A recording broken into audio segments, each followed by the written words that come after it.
خیر سے ہیں؟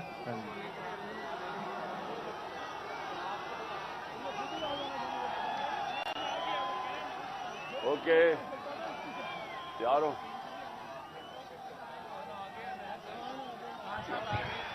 تھوڑی دیر میں خان صاحب خطاب کریں گے اور میں یہ عزیز بٹی ٹون کے اور میاں محمود رشید صاحب کی ٹیم کو کہتا ہوں کہ یہ پارک میں آ جائیں جی، پارک میں آ جائیں. تھوڑی دیر میں خان صاحب کا خطاب جی.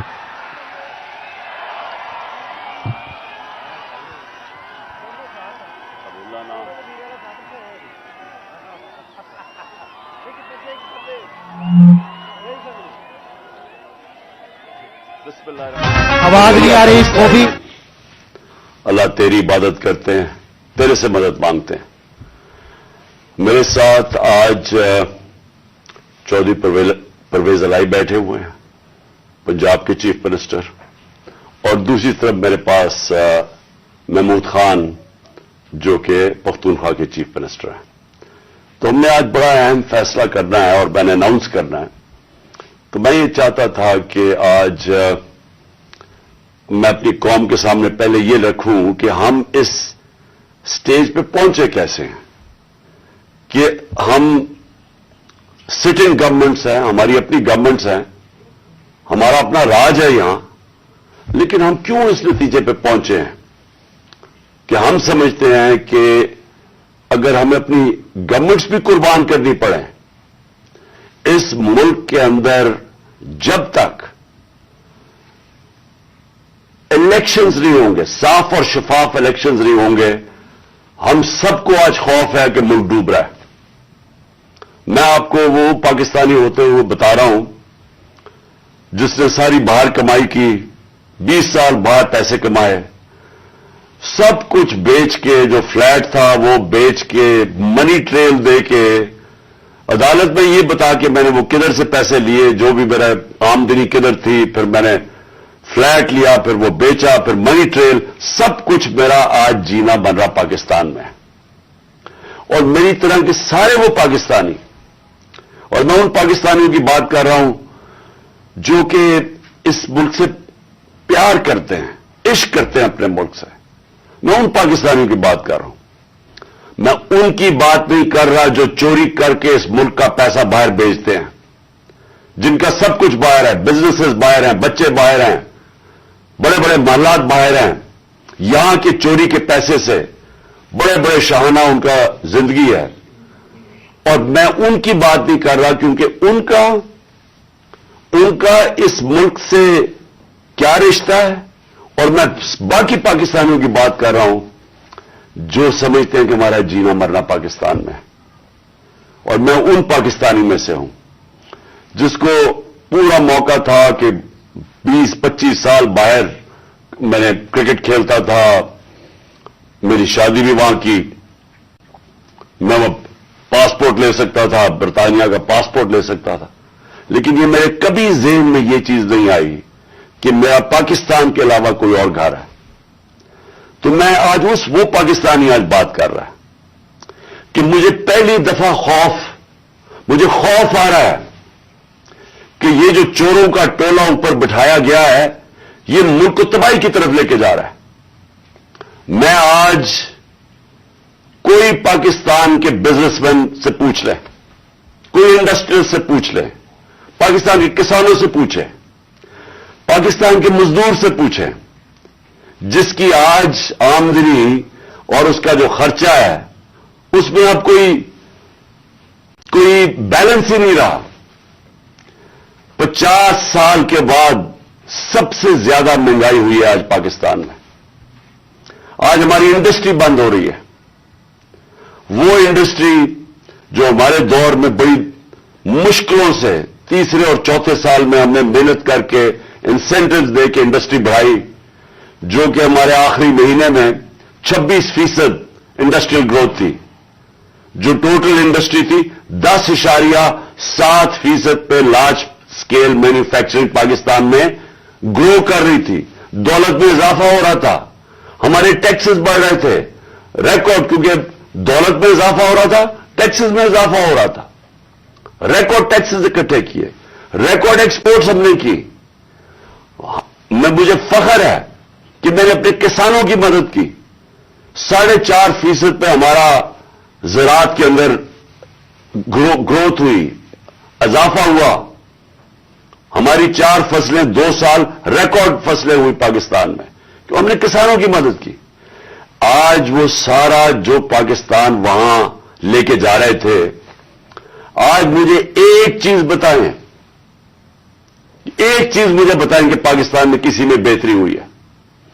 आज मायूसी का ये आलम है मेरे मुल्क में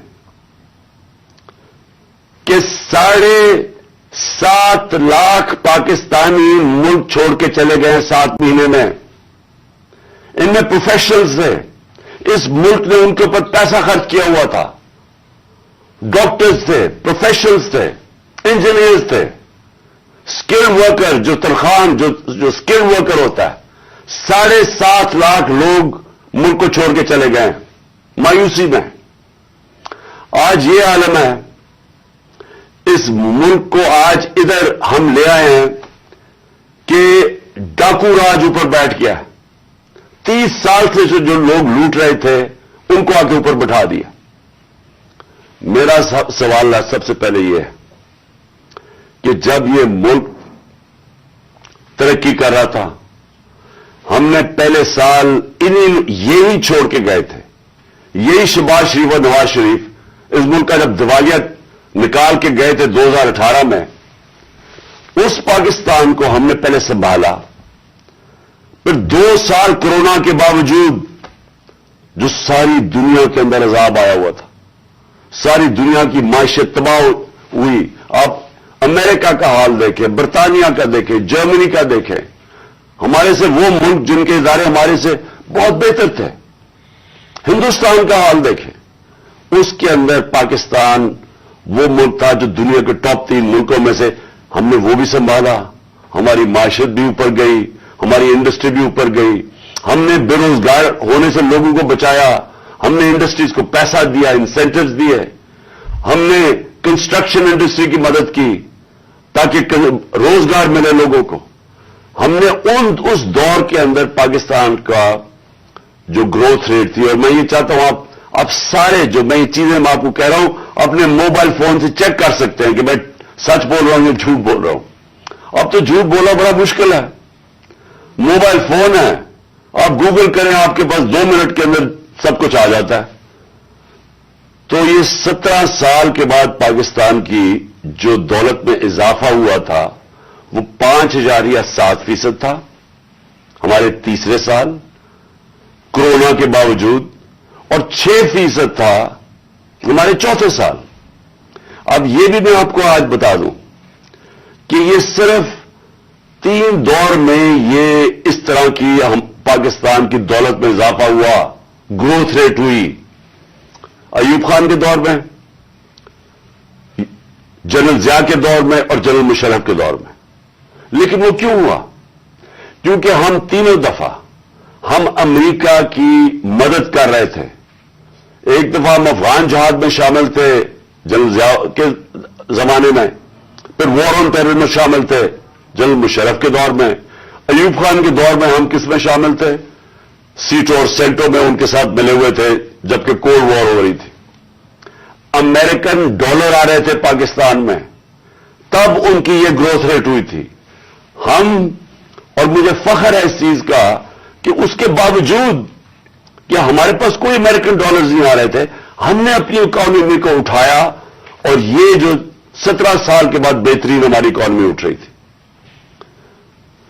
तो मेरा आज सवाल यह है, कौन जिम्मेदार था इस रिजीम चेंज का? आप सारे मेरी आज बात गौर से सुनें। जब आपकी मायशत बढ़ रही थी, क्या वजह थी कि इस गवर्नमेंट को गिरा के और इन चोरों के टोलों के ऊपर बिठाया गया? कौन इसका जिम्मेदार था? कौन जवाब देगा कि आज वो इकोनॉमी जो हमारी ऊपर जा रही थी, उसकी जगह आज पाकिस्तान के वो हालात हैं जो बाहर की दुनिया कह रही है? भूलें जो पाकिस्तान के अंदर लोग क्या कह रहे हैं। जो बाहर की दुनिया वो कह रही है कि पाकिस्तान को अगर कर्जे देंगे तो वो कर्जे वापस करने का जो डिफॉल्ट रेट है वो 100% है। जब हम थे इक़्तिदार में तो 5% था, तो आज 100% का मतलब कि अगर आप पाकिस्तान को कर्जा देंगे तो 100% चांस है कि पाकिस्तान कर्जा वापस नहीं कर सकता। इसका मतलब कि बाहर से ना कोई इन्वेस्टमेंट पाकिस्तान में आएगी। अभी 1 साल के अंदर, चंद महीनों बल्कि 10 महीनों के अंदर आधी हो गई है बाहर से इन्वेस्टमेंट। पिछले साल और अब के मुकाबले में आधी हो गई है। तो बाहर से इन्वेस्टमेंट बंद होगी, इसका मतलब बाहर से डॉलर्स आने बंद हो गए इन्वेस्टमेंट में। रेमिटेंसेस जो बैरून मुल्क पाकिस्तानियों की हमने मदद की थी, उन्होंने हमारे में एतमाद शो किया था, हमने उनको इंसेंटिव्स दिए थे। पाकिस्तान की तारीख की सबसे ज्यादा बैरून मुल्क पाकिस्तानी यहां डॉलर्स भेज रहे थे। और फिर एक्सपोर्ट्स जो ये नून लीग के दौर में 5 साल बढ़ी नहीं, मुझे फख्र है कि हमने रिकॉर्ड एक्सपोर्ट्स $33 अरब की पाकिस्तान में एक्सपोर्ट्स बढ़ाई। और फिर हमने टैक्स कलेक्शन, जो मैं अभी कह रहा हूं कि आमदनी होगी तो लोगों पे पैसा खर्च किया जाएगा।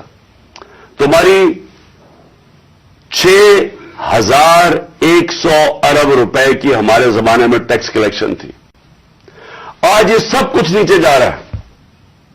इंडस्ट्री बंद हो रही है, बेरोजगारी बढ़ रही है। हमारे जमाने में, और जमाने की बात कर रहा हूं 7-8 महीने पहले, फैसलाबाद के अंदर टेक्सटाइल का मजदूर नहीं मिलता था, बाहर से लाना पड़ते थे। रिकॉर्ड टेक्सटाइल इंडस्ट्री की सेल थी। तो आज बेरोजगारी बढ़ रही है। 50 साल के बाद सबसे ज्यादा महंगाई है। आज हमारे मुल्क का यह हाल है कि ना बाहर से किसी को इत्मीनान है इस हुकूमत के ऊपर, और 88% पाकिस्तान के जो इन्वेस्टर हैं, जो बिजनेसमैन हैं, उन्होंने कहा कि हमें इस हुकूमत पर इत्मीनान नहीं है। तो मेरा सवाल मेरे 2 सवाल हैं आज। पहला तो सवाल यह है कि जब बाहर से पैसा ही नहीं आ रहा और हमने अपने कर्जे की किस्तें वापस कर दी है डॉलर्स में, हमने जो बिजली के कॉन्ट्रैक्ट साइन किए हुए हैं वो डॉलर्स में किए हुए हैं।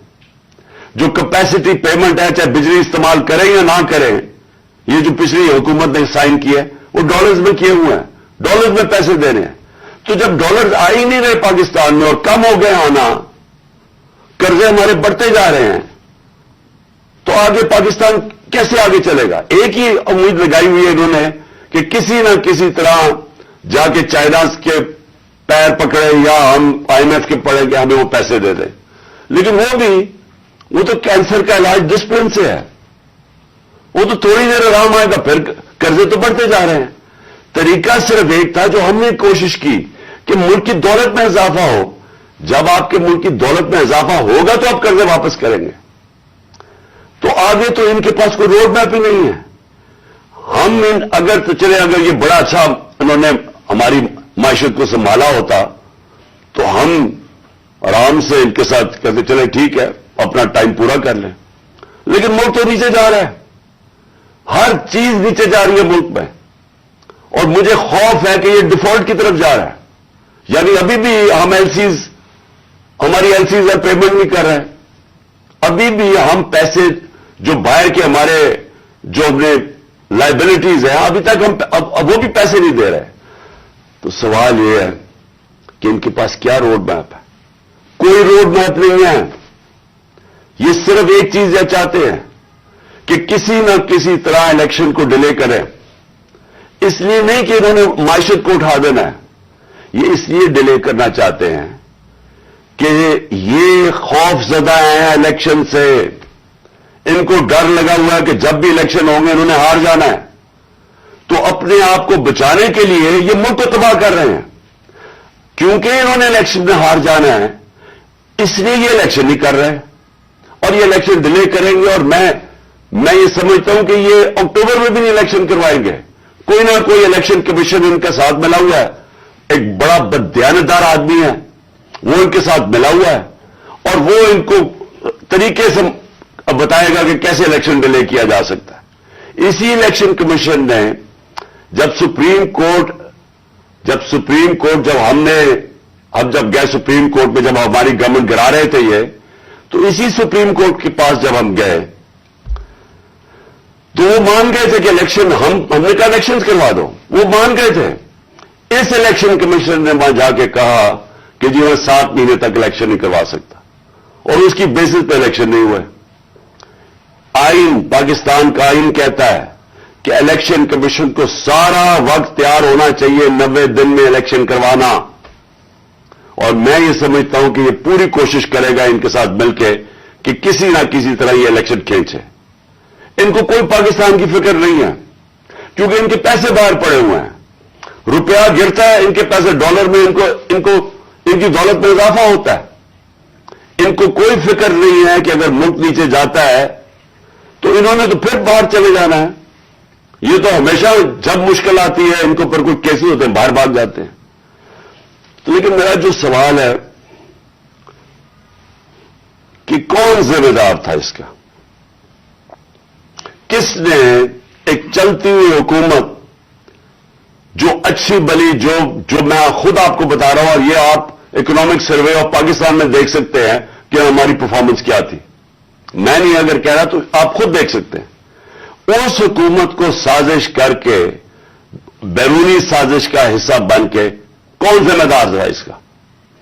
اس کا ایک آدمی ذمہ دار ہے، اس کا نام ہے جنرل باجوہ. میں اس کے خلاف اس لیے نہیں بات کرتا تھا، آرمی چیف تھے. آرمی چیف کے خلاف آپ کیوں نہیں بات کر سکتے؟ کیونکہ فوج کو برا نام نہ آئے. ہم سب سمجھتے ہیں کہ اس ملک کو، جو میری طرح کے لوگ، آزاد ذہن کے لوگ ہیں، ہم تو اپنی فوج کو چاہتے ہیں مضبوط ہو. ہماری تو ساری پوری کوشش ہے کہ مضبوط فوج ہو تاکہ ہم آزاد ملک رہ سکیں. تو اس لیے ہم چپ کر کے بیٹھے رہے اور یہ سارے تماشے دیکھتے رہے کہ کیسے سازشیں ہوئی، کیسے لوگوں کو بتایا گیا. میں آپ کے سامنے ذرا ایک چھوٹی سی کلپ دکھانا چاہتا ہوں کہ اگر آپ کو کوئی شک ہے کہ ہوا کیا، تو پہلے تو الیکشن سے پہلے، ہماری حکومت گرانے سے پہلے، 4 نون لیگ کے جو بڑے نام ہیں انہوں نے کیا کہا. ان سے جب پوچھا گیا کہ جناب آپ نو کانفیڈنس موشن کامیاب ہو سکتی ہے اسٹیبلشمنٹ کے بغیر، اور یہ انہوں نے کہا. ذرا یہ سب اب میں چاہتا ہوں پہلے سب دیکھیں.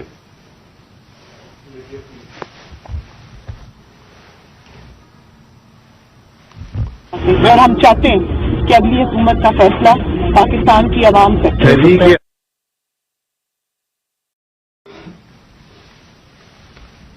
مجھے بتانے کا واپس نہیں ہے، کوئی ڈیل کر کے اقتدار نہیں چاہتے پاکستان میں.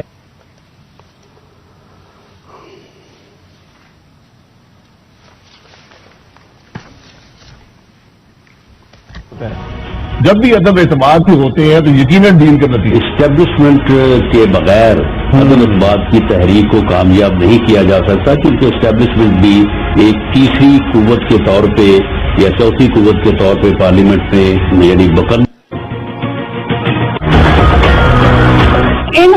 ان تو جن کی وجہ سے ہوتا ہے، جن کی مدد سے ہوتا ہے، ہم ان کی مدد نہیں لینا چاہتے. اور ہم چاہتے ہیں کہ اگلی حکومت کا فیصلہ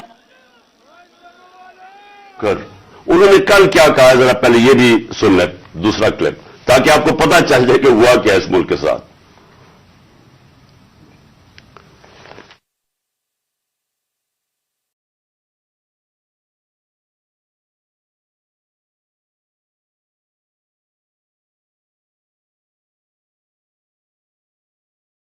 آپ کو بھی پتا ہے، مجھے بھی پتا ہے کہ باپ کی حمایت وہ کسی بھی اگر طرف ٹلٹ کرتے ہیں وہ اپنے سیاسی فیصلے کرنے میں آزاد. کیا ایم کیو ایم اس کی حمایت ہمیں مل سکتی تھی؟ ارینجمنٹ میں سارا ہوا یہ پولیٹیکل پارٹی سے خود مینج کیا آپ کے خیال میں؟ بہت زیادہ خود مینج کیا، بہت زیادہ خود بھی مینج کیا، لیکن تھوڑا سا گڑ کے اندر، میٹھے کے اندر تھوڑی سی اور شامل ہو گیا پھر کیا. پھر اس کے بعد جو سیاسی مخالفین کے اوپر تشدد آج کل کے دور میں جو ہو رہا ہے اس میں ہم ماؤتھ پیس بنے ہوئے ہیں.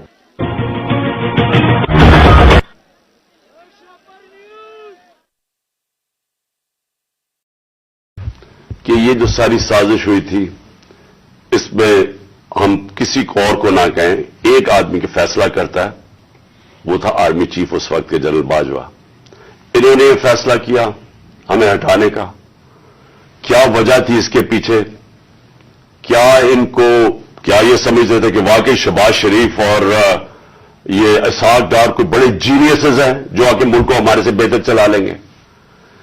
क्या वजह थी कि इन्होंने एक सिटिंग गवर्नमेंट को गिरा दिया? हमारे लोगों को आके वो जिस तरह अभी मुस्तफा कोकर ने बताया कि बैप के मेंबर्स और एमक्यूएम के मेंबर्स और शहजान बुख्ती सबको पता था कि ये तो जो जिधर हुक्म मिलेगा इनको एस्टेब्लिशमेंट से उन्होंने उधर जाना है, तो उनको उधर जाके भेज दिया कि जनाब आप जाके उधर चले जाए और गवर्नमेंट गिर गई। तो मेरा अब अगला सवाल यह है, जब गवर्नमेंट गिर गई और फिर इनको ये चीज का इल्म हुआ कि अवाम हमारे के साथ आगे खड़ी हो गई, 10 अप्रैल को पब्लिक सड़कों के ऊपर निकलाई, लोगों ने इन चोरों को रिजेक्ट कर दिया, बल्कि हमारी मकबूलियत बढ़नी शुरू हो गई इसलिए कि लोग इनकी जब शक्लें लोगों ने देखी, फिर से मुसल्लत किया गया इनको अवाम के ऊपर, तो लोग हमारे साथ और जुड़ना शुरू हो गए, बड़े बड़े जलसे शुरू हो गए। उसके बाद इलेक्शन जब करवाए गए तो इलेक्शन के रिजल्ट्स में इसके बावजूद कि पूरी कोशिश की गई स्टेट मशीनरी इसको इनको जिताने के लिए, उसके बावजूद हार गए। कौम ने अपना वर्डिक्ट दे दिया, दूसरा इलेक्शन हुआ उसमें भी हार गए। लेकिन मुझे जो अफसोस की बात है कि बजाय एक समझे कि जनाब जनरल बाजवा आपने गलती कर दी है, आपको अकल कुल तो नहीं है, आप देख रहे हैं कि लोग किधर खड़े हैं। इन्होंने हमारे ऊपर जो जुल्म किया है, जिस तरह हमारे ऊपर जुल्म किया गया, मैं आपको यकीन दिलाता हूं कि जनरल मुशर्रफ के मार्शल लॉ में मैं ऑपोजिशन में था, मुझे उन्होंने जेल में डाला, मैंने कहीं इस तरह का जुल्म नहीं देखा जनरल मुशर्रफ के दौर पे जो ये जनरल बाजवा ने हमारे पे करवाया। हमारे लोगों के ऊपर धमकियां, टेलीफोन से धमकियां आ रही हैं। वो जो हमारी हमायत करे या जो हमारे साथ मीडिया के लोग हों, उनके ऊपर धमकियां। जो मीडिया हाउस था, सलमान इकबाल वो मुल्क से बाहर चला गया, उसके बाद साबिर शाकिर मुल्क से बाहर चला गया, आज मोहित पीरजादा मुल्क से बाहर गया हुआ इसी खौफ से। अरशद शरीफ, इतनी बड़ी ट्रेजेडी हुई है, उसको जो धमकियां दी, क्या वजह थी उसकी? वो एक दयानतदार आदमी, वो बता रहा था कि इस मुल्क के साथ क्या जुल्म हुआ है, कि अच्छी बड़ी गवर्नमेंट आपने गिरा के चोरों को बैठा दिया। तो बजाय ये कि करेक्ट करना, हमारे ऊपर जुल्म शुरू हो गया। और जुल्म की इंतहा ये थी कि सोशल मीडिया के लोगों को उठा उठा के ले जाते थे, उनको मार फैंटा लगा के तो अगले दूसरे दिन घर वापस भेजते, धमकियां देते थे कि आगे से किया तो ये होगा। जो आजम स्वाति से किया, जो उससे पहले जो शहबाज गिल से किया, कौन सी उसने इतनी बड़ी बात की थी कि उसको नंगा करके मारा, और वो अभी तक उसके असरात हैं जो उन्होंने उसको तशद्दुद किया उसके ऊपर। और आजम स्वाति ने क्या बात की थी? आजम स्वाति ने ये ट्वीट की कि जनरल बाजवा आपने एनआरओ 2 दिया, इसके ऊपर जो उस बेचारे से किया गया, कौन सी जमहूरियत में यह होता है? और वो बात कि जो सच है, एनआरओ 2 जनरल बाजवा ने दिया है, सारी कौम को पता है। मुझे पता है कि मैं जब कहता रहा, जब मैं गवर्नमेंट में था, मैं जनरल बाजवा को कहता रहा कि ये 30 साल से चोरी कर रहे हैं, इनके ऊपर करप्शन केसेस हैं, नैब आपके नीचे है, आप नैब कंट्रोल करते हैं, मेरे नीचे ही नहीं है, क्यों नहीं इनके केसेस आगे बढ़ाते? पहले तो हमें सारा वक्त ये बताते रहे कि फिक्र ना करें सर, हो रहा है सब कुछ, सर अभी कुछ हो रहा है, पहले तो हमें ये बताते रहे। आहिस्ता आहिस्ता हमें पता चला कि इनकी तो कोई नीयत ही नहीं है करप्शन की। मुझे फिर कहना शुरू हो गया कि जी आप मुल्क की इक्तिसादियात को ठीक करें, इकोनॉमी को ठीक करें, भूल जाए इसको, ये अकाउंटेबिलिटी को। कभी कोई मुहज्जब माशरा ये इजाजत देता है कि बड़े बड़े लोग जो अरबों रुपए की चोरी करें, आप कहें उनको भूल जाए, उनको एनआरओ दे दें, और आप छोटे छोटे चोरों को पकड़ना शुरू करें और समझे कि आपका मुल्क तरक्की कर सकता है? क्या चीन पागल है जिन्होंने 450 वजीरों को जेलों में डाला है पिछले चंद सालों में? क्या जो प्रेसिडेंट शी जिनपिंग है उसको स्टेट्समैन माना जाता है, उसने वो काम कर दिया जो दुनिया में किसी ने किया ही नहीं है। 70 करोड़ लोगों को उसने गुर्बत से निकाला है चाइना में, पिछले 30 सालों में, वो उसको क्या जरूरत पड़ी है कि जो करप्ट मिनिस्टर उनको पकड़े, उनका एहतसाब करे? क्योंकि कोई माशरा भी कामयाब नहीं हो सकता जब तक रूल ऑफ लॉ नहीं होता, जब तक इंसाफ नहीं होता, जब तक आप बड़े बड़े लोगों को, जो असल तो नुकसान मुल्क को बड़े चोर करते हैं, आप उनको पकड़ नहीं रहे और आप कहेंगे नीचे से ये बेचारे छोटे छोटे लोगों, पटवारियों को पकड़ते रहे। और ये हमारे सामने हुआ। शहबाज शरीफ को बचाया गया, इसके ऊपर ओपन एंड शट केस था, इसका 16 अरब रुपए का ये जो एफआई का केस था, इसमें तो कोई शक ही नहीं था। और इसका जो बेटा बाहर भाग गया, आज जो सलमान शहबाज वापस आया है, वो क्यों बाहर भागा था? जैसे ही एफआईए ने उससे सवाल पूछा कि जनाब बताइए, मकसूद चपरासी और नौकरों के पास अरबों रुपए किधर से आए, वो एकदम मुल्क से बाहर भाग गया। और उसको इन सारों को वापस लाया जा रहा है। क्या हुआ? इसमें कोई शक है कि एनआरओ 2 दे के इस सारे मुल्क का एक जनरल मुशर्रफ ने नुकसान कराया था, एनआरओ 1 का। इस मुल्क ने भारी कीमत अदा की उसकी, 4 गुना ज्यादा हमारा कर्जा चढ़ाया इन्होंने 10 सालों में लूट मार करके। अब फिर जब इनके ऊपर केसेस थे, 1100 अरब रुपए के केसेस हैं, वो इन्होंने फिर उनको एनआरओ 2 दिलवा दिया। तो कौन था इसका जिम्मेदार? किसने ये किया था? जनरल बाजवा ने किया था। मैं आपको चीजें इसकी तरफ दिखाना चाहता हूं कि कैसे कानून इन्होंने बनाया जिसमें बचे लोग, जिसमें हर किसी को बचाया गया। इन्होंने जनाब नैब लॉ की सेक्शन 4 में अमेंडमेंट की, उसके अंदर ये फैसला, उसके अंदर कौन बचते हैं? राजा परवेज अशरफ बच जाते हैं और शायद खाकान अब्बासी बच जाते हैं। फिर उन्होंने एक और किया, बेनामीदार की डेफिनेशन सेक्शन 5E, उसमें मरियम नवाज पाक होकर निकलाई सारी चोरी से। फिर उन्होंने सेक्शन 9, जिसके अंदर शहबाज शरीफ बच जाते हैं, और उस जिसके अंदर के अगर आप किसी और के नाम पे, यानी अगर आप मैं प्राइम मिनिस्टर हूं, मैं अपने खानदान के नाम पे चीजें लूं, तो इसका मतलब कि आप जवाबदेही नहीं है। तो जो टीटी के सारे केसेस थे शहबाज शरीफ के, वो उससे पाक हो गया। फिर सेक्शन 14 कि आपको बताना पड़ता है कि अगर मेरे पास कोई बाहर एसेट्स हो, यानी लंदन में मेरी जगह हो या कोई बाहर हो, अमेरिका में हो, तो अगर ये पता साबित हो जाए कि ये मेरी जगह है, तो मुझे बताना पड़ता है कि ये मेरे किधर से पैसा आया इसको खरीदने के लिए। वो उन्होंने साफ कर दिया। अब नैब बताएगी कि उनके पास पैसा किधर से आया। यानी हर दुनिया के अंदर अगर मैं पब्लिक ऑफिस होल्डर हूं, ये मेरी जिम्मेदारी है बताने के लिए कि अगर मेरा कोई बड़ा महल मैंने खरीदा हुआ है, मुझे बताना पड़ता है पैसा किधर से आया। उन्होंने वो कानून ही खत्म कर दिया। चुन चुन के, आसिफ जरदारी भी इसमें साफ हो गया, चुन चुन के वो लोग जो 30 साल से इस मुल्क को लूट रहे थे, उन सारों को उन्होंने पाक और साफ कर दिया। ये असल वजह मायूसी की आज पाकिस्तान में। लोग जिन्होंने ये तमाशा देख रहे हैं कि एक तरफ कौम मर रही है इस महंगाई के अंदर और फैक्ट्रियां बंद हो रही हैं, बेरोजगारी की कर्जे चढ़ते जा रहे हैं, एक तरफ ये है और दूसरी तरफ ये अरबों रुपए की इनकी करप्शन माफ हो रही है। और ये बहुत बड़ी वजह है आज मायूसी की। और मैंने ये जो हमारे ऊपर जुल्म हुआ, मैं सिर्फ उसके ऊपर आना चाहता हूं कि मुझे एक जगह बताया गया जनरल बाजवा ने कि जी आपके लोगों के ऊपर हमारे पास तो फाइलें हैं उनकी करप्शन की, उनके ऊपर फिल्में बनी हुई हैं, उनकी वीडियोस बनी हुई हैं। अब मैंने उनसे भी कहा कि क्या ये हमारी एजेंसीज का काम है कि हम वीडियोस बनाएं और गंदी वीडियोस बनाएं या किसी के ऊपर कोई उसके ऊपर फाइलें बनाएं? क्या ये काम रह गया? क्या ये कौम अपना पेट काट के अपनी एजेंसीज को पालती है, अपनी सिक्योरिटी के लिए पालती है? वो तो मुल्क की सिक्योरिटी के लिए पालती है। क्या ये उनका काम है आके बताएं कि जनाब इसके ऊपर ये फाइल है तो हमने उसकी फलानी फाइल बनाई हुई है और हमने उसके कोई वीडियो बनाई हुई है? ये किधर होता है? ये अपने लोग। अच्छा, और मैं कोई मुल्क का दुश्मन हूं? 50 साल से कौम मुझे जानती है, सारे पाकिस्तान के अवार्ड्स मैंने जीते हुए हैं, सिविल अवार्ड सब जीते हुए हैं।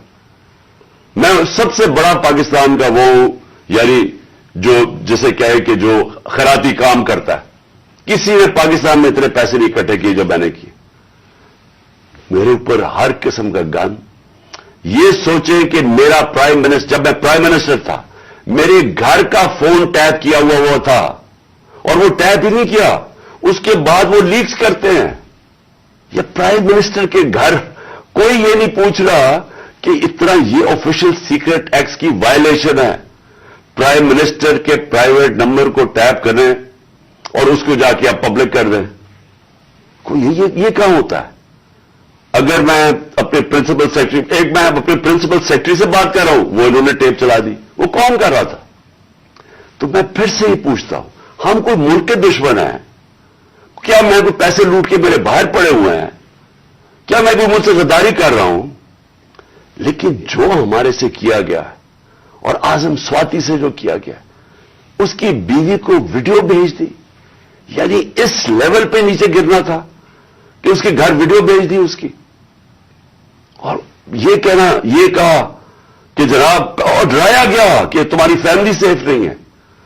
और कसूर उसका ये कि वो कह रहा है कि NRO-2 जनरल बाजवा ने दिया है। सारी बच्चा कौम जानती है कि NRO-2 जनरल बाजवा ने दिया है, NRO-1 मुशर्रफ ने दिया है, सबको पता है।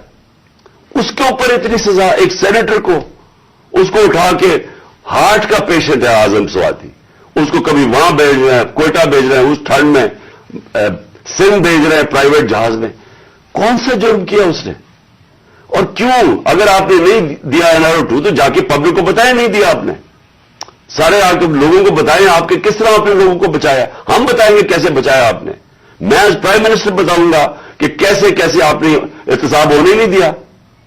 आपने वो जो फैटफ की लेजिस्लेशन थी, तो वो खुद कह रहे हैं हमें, वो अपोजिशन वाले, कि ये तो जनाब ये बैठ के उन्होंने आपकी आशीर्वाद मिली थी, उसके बाद आपने वो NRO के ये जो अमेंडमेंट थी नैब की जो अब हो गई, ये तो तब होने के चक्कर में थे, तब हम खड़े थे। और मैं तब से कहता गया कि ये मुल्क तरक्की नहीं कर सकता जब तक इस मुल्क में रूल ऑफ लॉ नहीं है। कोई दुनिया में मुल्क आज तक तरक्की नहीं किया जिसके ताकतवर डाकू उनको आप छूट दे दें और सिर्फ कमजोर लोगों को पकड़े। कोई मुल्क तरक्की नहीं कर सकता, ये मुल्क आगे भी नहीं बढ़ सकता। मैं आखिर में बात भी करता हूं कि इंशाअल्लाह अल्लाह ने मौका दिया तो हम अब क्या प्लान बनाएंगे इस मुल्क को इस दलदल से निकालने का जो इन्होंने फंसाया हुआ हमें। अब मैं जो अगली बात करना चाहता हूं वो ये कि हमने आपस में मुशावरत की।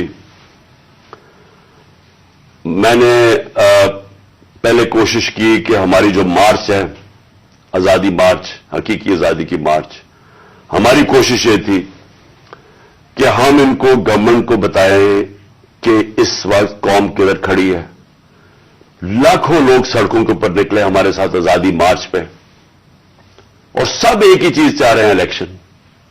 आज ओपिनियन पोल है कि 70% पाकिस्तानी, सर्वे के मुताबिक 70% पाकिस्तानी कह रहे हैं इलेक्शन करवाओ।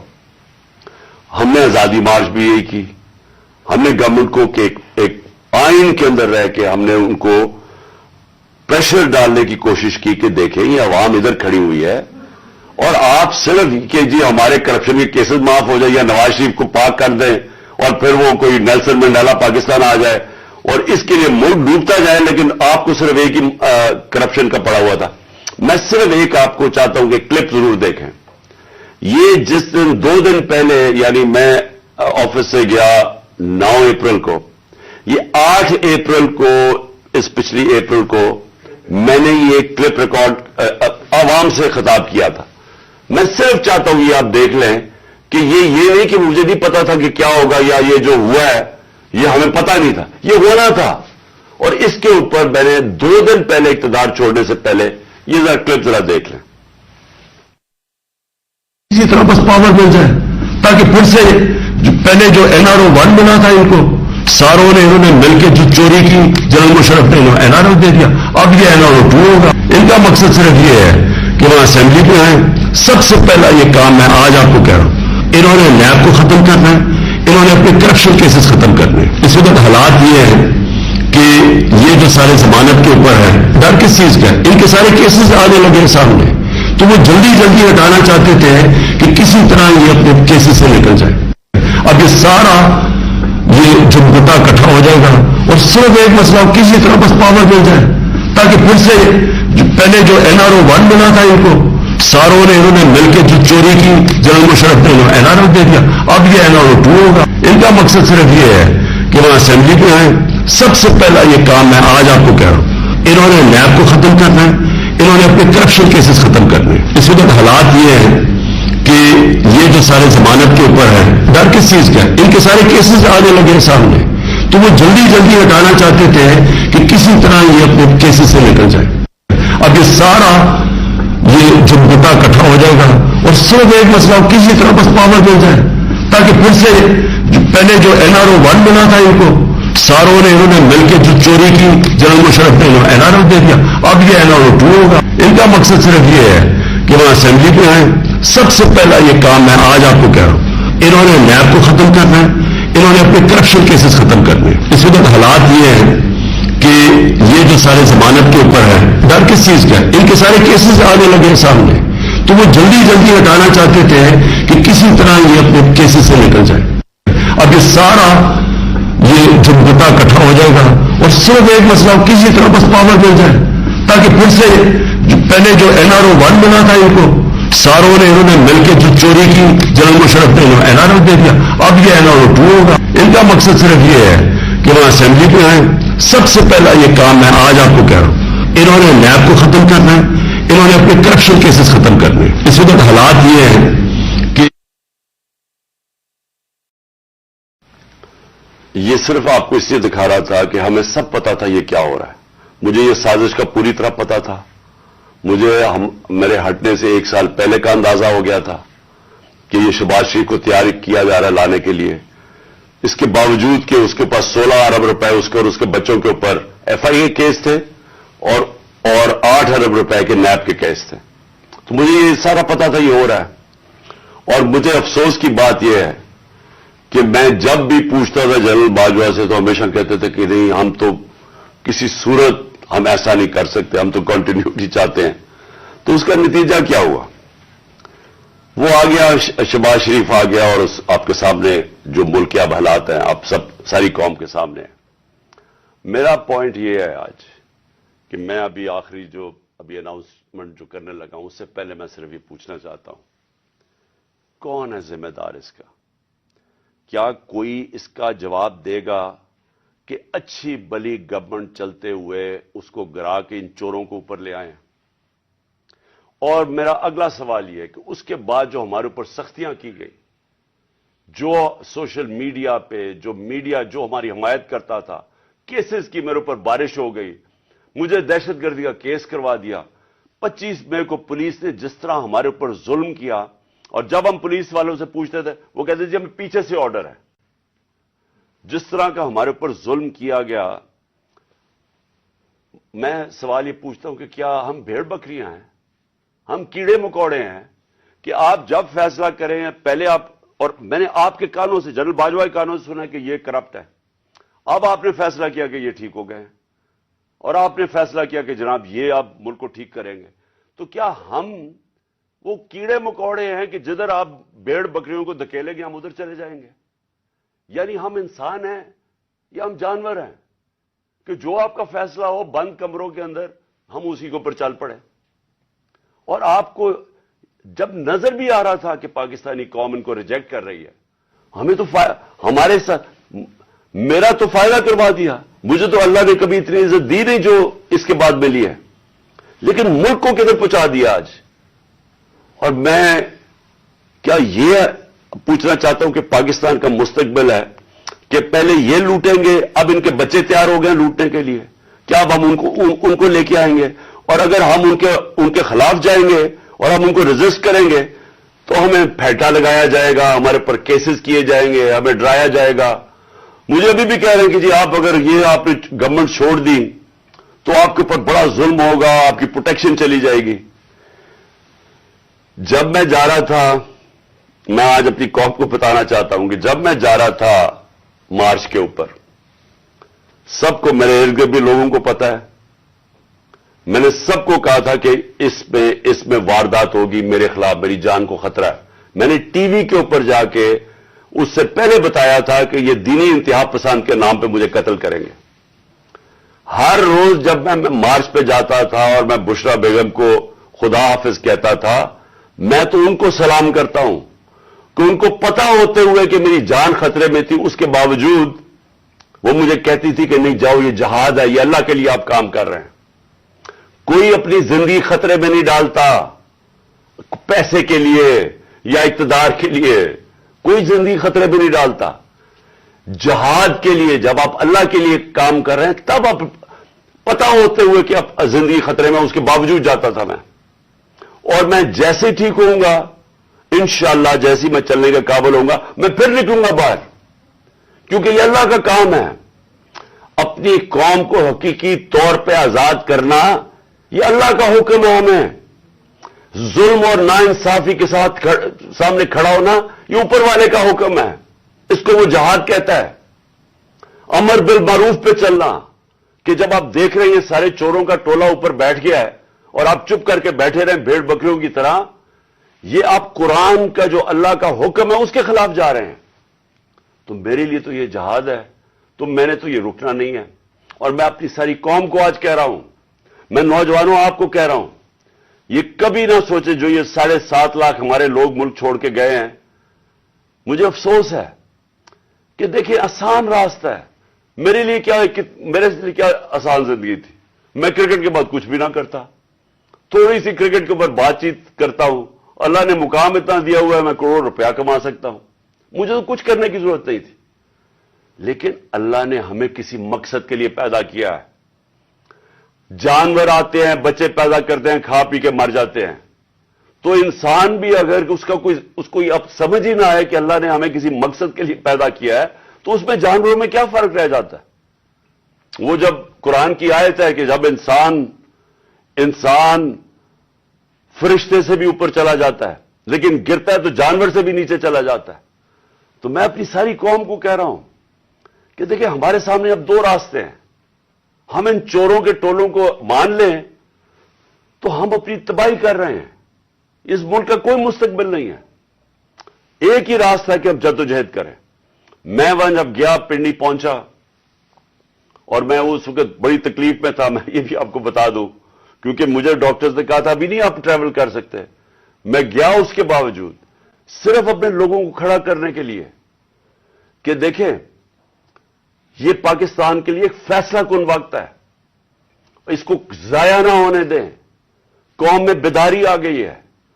اور میں وہاں 2 میں چیزیں کر سکتا تھا. ہم وہاں دھرنا بھی دے سکتے تھے, لاکھوں لوگ تھے.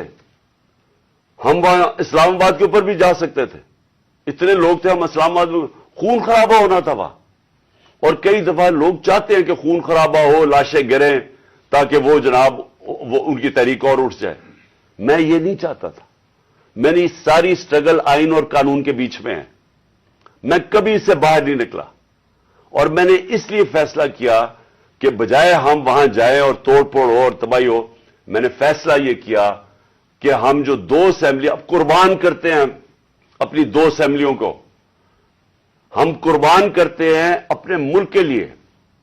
اور اس لیے کرتے ہیں کہ ان کو جب 66% پاکستان میں الیکشن ہوگا, جب ہم ان 2 اسمبلیوں سے نکلیں گے, جو میں بھی بتانے لگا ہوں کب نکلیں گے, 66% پاکستان میں الیکشن ہوگا. تو عقل تو یہ کہتی ہے کہ آپ جنرل الیکشن کروا دیں. لیکن میں پھر سے کہتا ہوں یہ خوف زدہ ہیں, الیکشن ہارنے سے ڈرے ہوئے ہیں. ان کا کوئی پاکستان کا مقصد نہیں کہ پاکستان اوپر جا رہا ہے یا نیچے جا رہا ہے. ان کا مقصد ایک ہے, کیسے اپنا چوری کا پیسہ بچانا انہوں نے. اور اس لیے یہ الیکشن نہیں کروائیں گے, اور اسی لیے ہم نے فیصلہ کیا کہ ہم الیکشن کروائیں گے. اور میں نے اپنے سارے وکیلوں سے پوچھ لیا ہے, یہ کوشش بھی کریں گے الیکشن کمیشن کے ذریعے کہ یہ کسی طرح ڈیلے ہو جائے. آئین بالکل اجازت نہیں دیتا 90 دن کے آگے. ہم نے فیصلہ کیا ہے, اور میں بڑا شکر گزار ہوں اپنے دونوں چیف منسٹرز کا کہ انہوں نے بالکل میرے ساتھ چلے ہیں, میرا ساتھ دیا ہے. ہم نے فیصلہ یہ کیا ہے کہ ہم اگلے جمعے کو, آج ہے ہفتہ, اگلے جمعے کو ہم دونوں پختونخوا کی اسمبلی ڈیزالو کر دیں گے اور پنجاب کی اسمبلی ڈیزالو کر دیں گے. اور اس کے بعد ہم الیکشن کی تیاری کریں گے. اور اس کے بعد ہماری جو 123 سیٹیں ہیں اس وقت نیشنل اسمبلی میں، ہم وہاں جا کے نیشنل اسمبلی میں جا کے اسپیکر کے سامنے ہم کھڑے ہو کے کہیں گے کہ ہمارے ریزگنیشن ایکسپٹ کرو.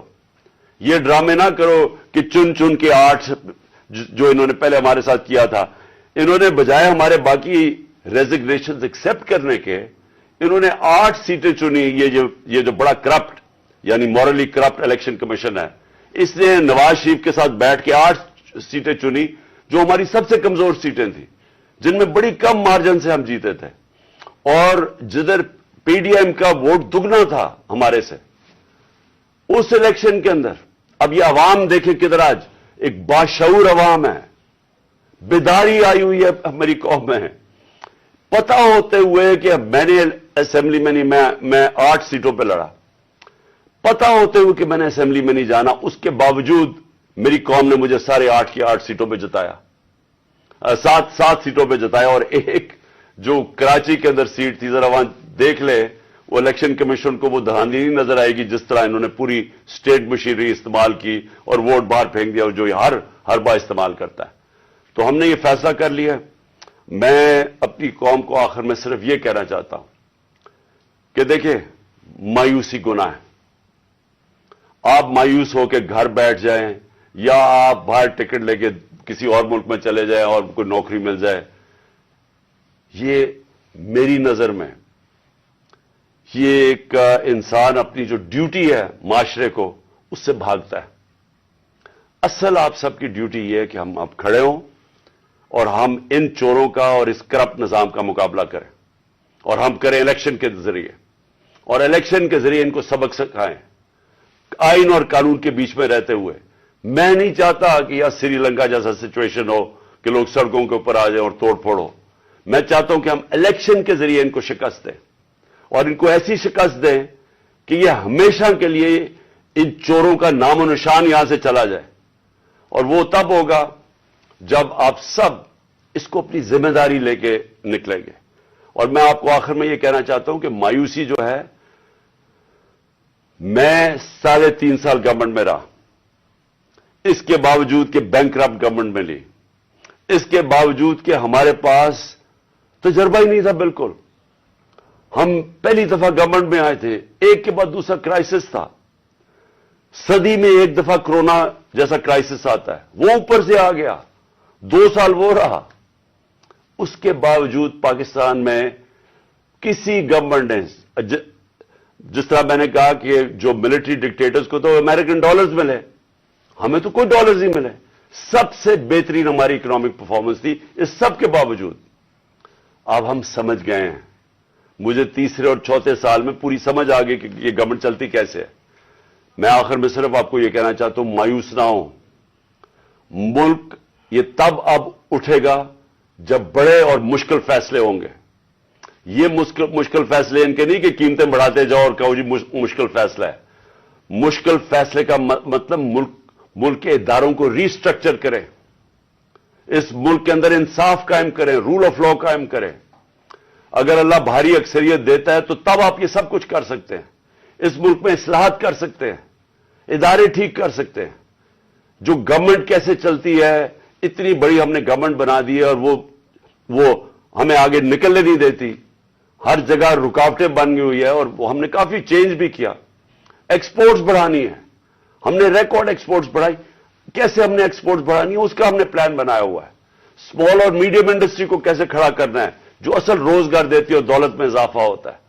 اپنی ایگریکلچر جو زراعت ہے، ہم نے چائنا سے بات کر چکے تھے کہ نئی ٹیکنالوجی ہم لے کے آئیں. بدقسمتی سے کورونا کی وجہ سے 2 سال چائنا بند ہو گیا.